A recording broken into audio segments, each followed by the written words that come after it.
सूर्यवंश की कथा कहता हूं। नारायण के पुत्र हुए ब्रह्मा। हमारे जितने भी विद्वान यहाँ विराजे हैं ना, बड़ी प्यारी कथा है, श्रवण करिएगा। नारायण के पुत्र हुए ब्रह्मा, ब्रह्मा जी के पुत्र हुए मरीचि, जो मन से उत्पन्न हुए थे। मैंने कल परसों कथा के माध्यम से सुनाया था। ब्रह्मा जी के 10 पुत्र थे, जिन 10 पुत्रों में एक पुत्र का नाम मरीचि था, जो मन से उत्पन्न हुए थे। तो ब्रह्मा नारायण के पुत्र हुए ब्रह्मा, ब्रह्मा जी के पुत्र हुए मरीचि, और मरीचि ऋषि के पुत्र हुए श्रीमान कश्यप, और कश्यप महाराज के पुत्र हुए सूर्य। जिन सूर्य भगवान को हम विवस्वान भी कहते हैं। विवस्वान सूर्य का पर्यायवाची है, विवस्वान। सूर्य भगवान के पुत्र का नाम पड़ा था वैवस्वत मनु। क्या नाम पड़ा? वैवस्वत मनु। और वैवस्वत मनु के पुत्र का नाम था प्रद्युम्न। ये कृष्ण के नतपौत्र पुत्र प्रद्युम्न नहीं, ये सूर्यवंशी राजा का नाम प्रद्युम्न। प्रद्युम्न महाराज के 10 पुत्र उत्पन्न हुए, जिनमें सबसे बड़े पुत्र का नाम था श्रीमान शर्याती। जिन शर्याती राजा की कथा आप सबने श्रवण करी। शर्याती राजा के यहाँ कोई पुत्र नहीं था। एक बिटिया थी जिसका नाम था सुकन्या। सुकन्या नाम था, और जिसका विवाह च्यवन ऋषि से किया गया। बंधुओं, इसी सूर्यवंश में एक नभग नाम के राजा हुए, जिनके पुत्र का नाम था नाभाग। नाभाग महाराज के पुत्र का नाम था राजा अम्बरीश। जिन राजा अम्बरीश को कौन नहीं जानता, जो एकादशी का व्रत किया करते थे। एकादशी 11 का बड़ा पुनीत व्रत होता है। अम्बरीश महाराज, जब एक बार राजा अम्बरीश ने व्रत किया एकादशी का, दूसरे दिन थी द्वादशी यानी 12। एकादशी का एक नियम है, भोजन नहीं किया जाता, शाम को फलाहार कर लो। और जब एकादशी होती है निर्जला, तो जल भी नहीं पी सकते। उस समय एकादशी थी निर्जला, राजा ने जल भी नहीं पिया। दूसरे दिन थी 12, और 12 के दिन क्या करो? पारायण कर लो। स्नान करके पूजा करके पारायण यानी पालना कर लो। राजा को पालना करने में समय लगा। क्यों लगा? क्योंकि 10,000 चेलों के साथ एक संत आ रहे थे, और जिस समय उन संत का नाम था दुर्वासा। दुर्वासा ऋषि ने कह दिया, महाराज भोजन बाद में करना, पहले हम लोग भोजन करेंगे। स्वाभाविक है, संत भोजन करें तभी तो आप भोजन करेंगे। संत को देरी हो गई सरयू में स्नान करके आने से। उनके गुरुजी ने उन्हें चरणामृत दे दिया, राजा पारायण कर लो चरणामृत पी के। उस समय दुर्वासा ऋषि ने देखा कि ये जल पी रहे हैं, जबकि वो चरणामृत पी रहे थे। क्रोध में आए और राजा अम्बरीश को मारना चाहा, पर भगवान की कृपा से एक कृत्या नाम की राक्षसी उत्पन्न हुई, और उस समय कृत्या नाम की राक्षसी राजा अम्बरीश को मारना चाहिए। भगवान ने प्रार्थना करी, भगवान से प्रार्थना करी राजा अम्बरीश ने, अगर मैंने मन वचन कर्म से ब्राह्मण को भगवान का पद माना हो, भगवान जैसा माना हो, तो रक्षा करना। और राजा अम्बरीश की उस कृत्या नाम की राक्षसी से रक्षा हुई। ऐसे सूर्यवंशी राजा। इसी सूर्यवंश में एक महान प्रतापी मानधाता नाम से राजा हुए, जिनके पुत्र का नाम पड़ा राजा मुचकुंद। राजा मुचकुंद के पुत्र का नाम पड़ा सत्यव्रत। सत्यव्रत महाराज के, जिनको हम त्रिशंकु के नाम से जानते हैं, जिनके पुत्र का नाम पड़ा राजा हरिश्चंद्र। हरिश्चंद्र महाराज के पुत्र का नाम था रोहिताश्व और रोहिताश्व के पुत्र का नाम था चंप। चंप महाराज के पुत्र का नाम पड़ा भसक। और इसी सूर्यवंश में एक महान प्रतापी राजा वसुदेव हुए। ये चंद्रवंशी वसुदेव नहीं है, सूर्यवंशी वसुदेव है।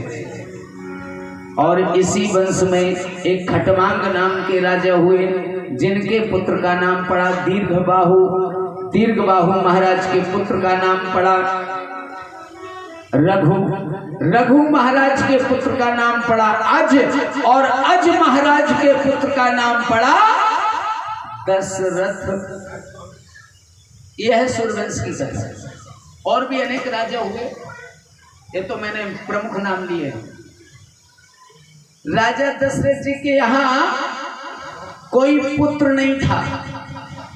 राजा दशरथ जी की एक बेटी थी, एक बिटिया, जिनका नाम था शांता। राजा दशरथ जी के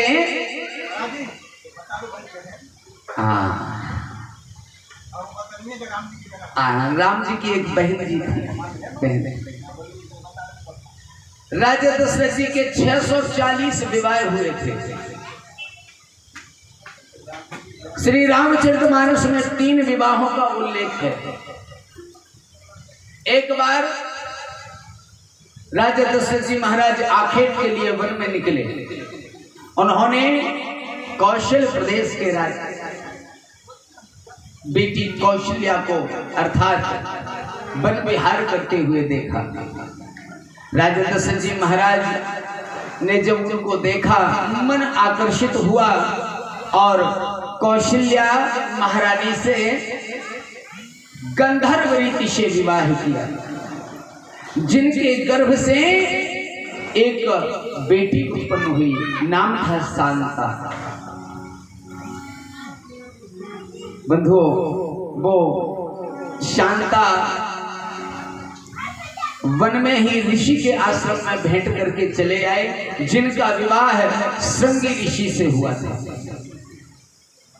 जिन श्रृंगी ऋषि ने दशरथ जी महाराज के यहाँ पुत्र कामना के लिए यज्ञ किया था। अच्छा, ये कथा थोड़ी सी विस्तार से है, मैं संक्षेप में कहने का प्रयास करूंगा। मेरे राजा दशरथ जी महाराज के यहाँ कोई पुत्र नहीं था।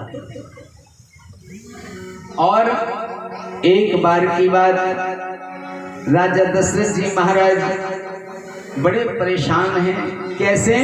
रामचरितमानस में लिखा है, हो एक बार भूपत मन पाहि, एक बार भूपत मन पाहि, भई गिलानी मोरे सुत नाहि, भई गिलानी मोरे सुत नाहि, भई गिलानी मोरे सुत नाहि, भई गिलानी मोरे सुत नाहि, गुरु ग्रह गयउ तुरत महिपाला, गुरु ग्रह गयउ तुरत महिपाला, चरण लाग कर विनय विशाला,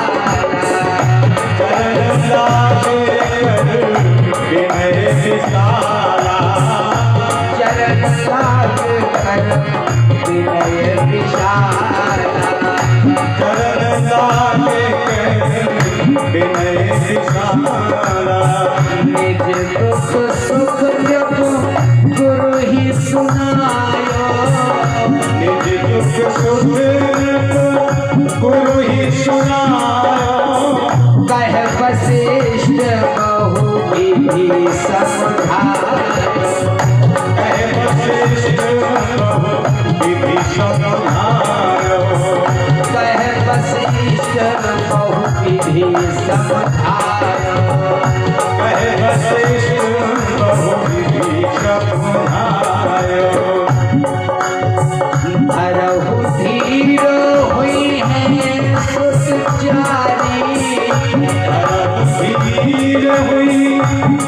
त्रिभुवन विदित